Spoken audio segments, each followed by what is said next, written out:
మాజీ మంత్రి శ్రీనివాస్ గౌడ్ మీడియా సమావేశం నిర్వహించారు. ఈ సందర్భంగా పలు అంశాలపై ఆయన మాట్లాడారు. ఎక్కువ సంతోషపడే వ్యక్తులు ఎవరు లేరు. కేసీఆర్ కన్నా ఎక్కువ సంతోషపడే వ్యక్తి ఎవరు లేరు. మాకన్నా ఎక్కువ సంతోషపడే వ్యక్తులు కూడా ఎవరు లేరు.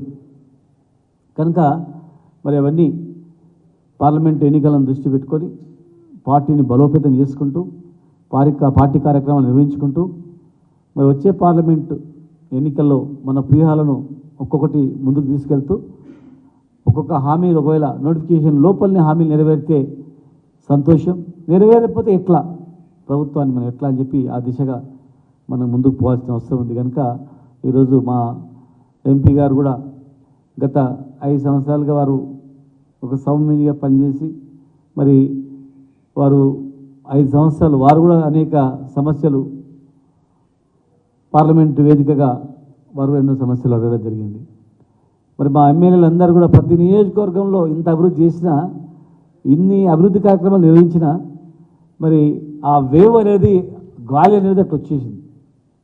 ఆ వేవ్లో పక్కల కర్ణాటక ఎలక్షన్ కావడం, అక్కడ ఏం జరుగుతుందో హామీలు నెరవేరినాయా లేదా అని తెలుసుకోకపోవడం, మీరు ఇచ్చిన హామీలు జరుగుతాయనేటువంటి నమ్మకం రావడం, రకరకాల కారణాల వల్ల మరి ప్రజలు కాంగ్రెస్ పార్టీకి ఓటు వేయడం, మరి 9 రోజుల్లో చేస్తున్నాయి ఇప్పుడు కాకపోవడం ప్రజలకు అర్థమవుతోంది.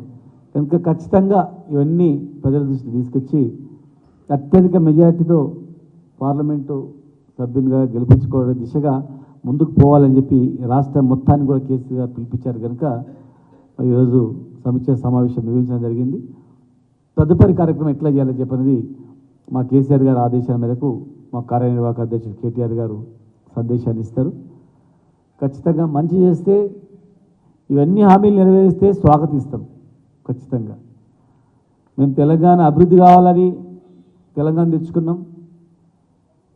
వివక్ష లేకుండా నీళ్లు, నిధులు, నియామకాలతో పాటుగా తెలంగాణ అన్ని రకాల అభివృద్ధి కావాలని అనుకున్నాం.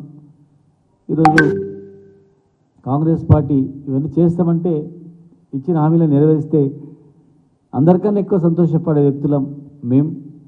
మరి అవి ఎంతవరకు నెరవేరుస్తో చూసి దాని తర్వాత నెక్స్ట్ మా నాయకుని ఆదేశాల ప్రకారం చేస్తాం.